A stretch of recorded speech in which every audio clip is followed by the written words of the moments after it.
啲外國人去到蒲台島，佢哋唔係飲汽水嘛，飲白酒、紅酒，飲白酒啊嘛，一支白酒幾百蚊噶嘛，買翻嚟幾廿蚊啊，買到幾廿蚊噶，唔係食龍蝦啊，煮飲酒㗎咋，嗰度好好揾㗎，就咁解，所以佢一定要買把遮啦，係啦，咁呢個鄭蘇記，鄭蘇記咧，佢頭嗰條長虹啦，即係嗰個天后誕嗰個長虹咯。長點啊？表示生意好啊嘛，咁佢又喺島上做生意㗎嘛，所以佢咪做啦。咁啊靠佢啲咯，其他嗰啲咧1000幾百啦，100幾十啦，就係咁嘅集腋成裘去做呢樣嘢啦，就咁解嘅，就咁解啦嚇。咁所以咧一散照功德完㗎啦，我哋翻去啦就咁解啦呢個啦嚇。好啦，咁散照之後咧，頭先講咯喎，佢仲要一個咩？仲要一個叫做祭海角嘅，因為一年祭3次㗎嘛。天后誕啦。正月15啦，同埋正月20到10啦。因為呢個塔明珠係正月15到20嘅，所以咧散咗之後跟住就乜祭麻海角，做祭麻海角啦呢樣嘢啦。咁所以一定做3次㗎，3次啊，咁呢個就係全部完畢啦。所以如果我哋想睇翻呢個咁嘅風俗咧，其實我哋喺嚟緊嘅3月22可以去天后誕睇啦，3月22係啦，或者我哋每年嘅正月嘅20或者係10月20咧就睇下呢嗰啲嘅。我哋講嘅祭海角嗰啲睇到呢樣嘢啦，功德圓滿啦，全部化晒佢就咁解啊。咁啊，所以呢啲方法全部放喺九龍咯，最後一樣嘢啦，我哋要開齋啦，因為14日5夜都係食素嘅，唔可以食齋。到到尾啦，阿馬龍翻到去坐定定啦，我睇幾時啫嘛，食個靚燒，呢個燒一定要食嘅，唔食唔得嘅。你平時食素啦，你依家等你食咗啫。皮紅車裝攞個意頭嘅啫，咁樣，咁呢個就我哋講蒲台島嘅，好啦，下次幾時啊？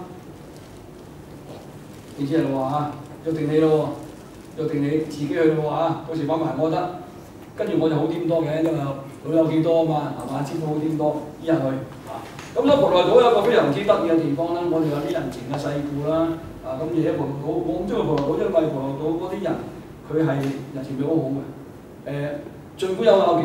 有嗌交，但係拜完粗之後跟住冇事啦，好如初嘅，好好玩嘅，乜好玩咁。另外咧，佢哋冇乜計較，冇乜計較，因為習性嘅地方，習性地方，蒲台島係佢哋嘅根，但係又好似冇根，因為佢哋唔應該上面嘅。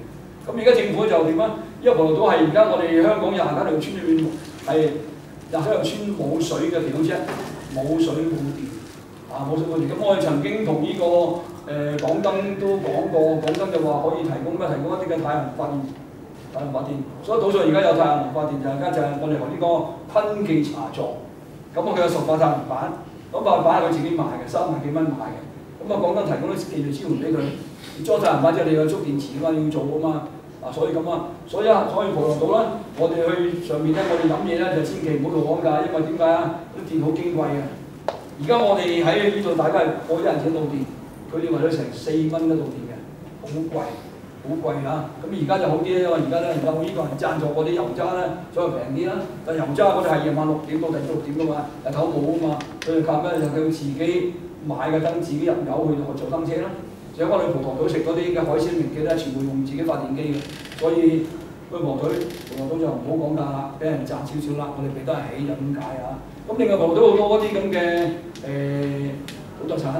咁其實我都覺得應該買得到嘅，咁但係頭先講咗啦，邊啲係蒲台島真係蒲台島自己咧攞幾多㗎啦，特別係紫菜，咁辛苦冇人攞㗎嘛，邊個攞啫？而家後生唔會攞㗎，係嘛？老人家想攞冇得攞啊，所以喺蒲台島嘅紫菜全部都係咩啊？大連嘅、潮州嘅，人工種植嘅，好少。咁但係我哋蒲台島會建議買咩咧？買啲膠菜、紅菜，咁你知咩嚟㗎嘛？咁我哋下一次我哋去呢個考察，你跟住我介紹俾你聽，邊啲該買。我冇嗌你唔買嘅，我唔嗌你買嘅，你唔好買啦，我嗌你買你要買啦，有意思，係咪？咁好好嘅，蒲台島真係好好㗎嚇，咁就係啦。咁我哋今日介紹到呢個蒲台島時間，咁有啲咩唔明啊？我就考試喺嗰度提，咁咩問題問我先，有冇啊？先頭話1年交幾蚊租，交俾邊個？政府啦，個地租啊嘛，地租啊嘛，係啊，地租。因為係相同問題，我想咧係蒲台島人交，抑或政府交外交？唔係佢交翻呢個佢即係有佢交翻去呢個咩？而家我哋民政處佢嗰個代收㗎嘛，佢自己交嘅，佢佢自己交嘅。邊啲人去交先知道？唔係邊有係咁就我就係知道佢有人去交嘅，因為點解？因為我哋問過地產公司，地產而家就成日得人葡萄島，即係好論盡就話好多墳墓。咁咧有段時間咧，葡萄島因為咧就前幾日嗰啲村長咧不負責，咁因為而家我哋原居民有個咁樣嘅叫做權益，就叫做山邊地。只要你係原居民，你就可以有權狀山邊地啦。咁原居民山邊地，原居民嘅定義邊個簽咧？葡萄島村長簽得㗎啦。咁就喺先嗰10年8年咧，嗰幾日個村長話非常之論盡，係啊簽唔係啊簽，啲錢就好多嗰啲咁嘅地方取嚟啦。咁後來地產商又發覺葡萄島嘅地方好好喎，風水好啊嘛，於是乎咧就想話去收地咯，收地於是我周圍揾嗰啲地人邊個咯。咁所有嘅地方都係我哋叫批地，頭先有幾條我批地，政府批俾你幾多蚊一年租，幾多年租咁樣，但係咧無實屋係原居民嘅地，喺嗰邊北流灣嗰邊都係原居民地，得3戶原居民嘅啫，嗰啲係啊佢哋個土地佢哋自己有嘅，咁啊地產公司就幫佢買到個地方咯。多大唔大嘅意思係？唔多㗎，所以葡萄島而家主要就揾嗰啲嘅寮屋區嚟同佢講租嘅寮屋區，美其名叫乜？叫做低密度發展，其實就做骨灰龕，所以而家全部停晒㗎，唔俾嘅，冇骨灰龕冇晒啦。我哋嗰時好奇怪，葡萄咩咁多人喺度啊，通地都係啊咁樣啦，就係嗰樣嘢咯，就咁解啦。而家基本上停晒唔俾，政府都唔俾起㗎啦。咁而家政府就將咗第一。將頭先我哋講嘅呢個天后廟出邊嗰個平地，做一個中心，即係話做翻成功，做翻一樣嘢，將呢個葡萄學校做一個嘅島上一個文化中心，如果保留嘅。咁另外一寮屋咧就會有選擇性嘅一啲2層高係2層嘅2層高嘅一啲嘅石屋，唔係3層，俾翻佢哋住，就開發呢個葡萄島。咁葡萄島因為遠離呢個郊區咧，所以佢有咩？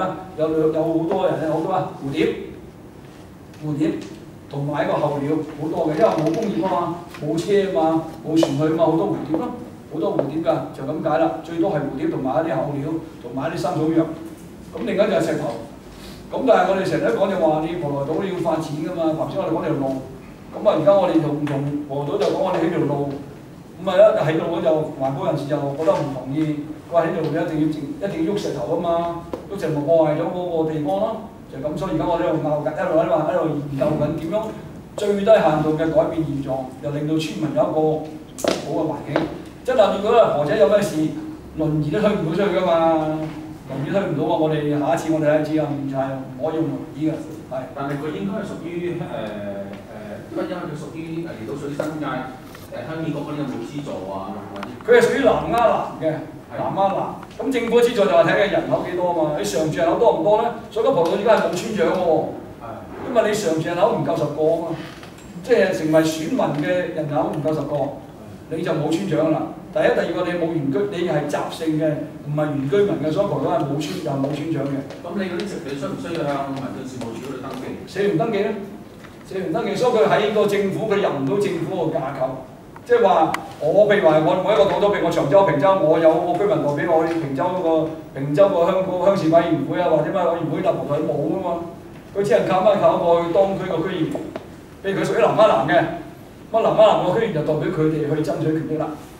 咁但係南丫好大㗎嘛，葡萄好細啫嘛，所以好多時咧葡萄俾人忽視，主要就點啊？你原住民少。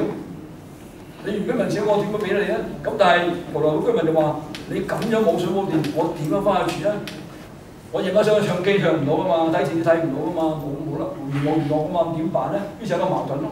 咁所以咧，而家我哋又話：你想你人回流，就唔該你做一啲嘅基本設施。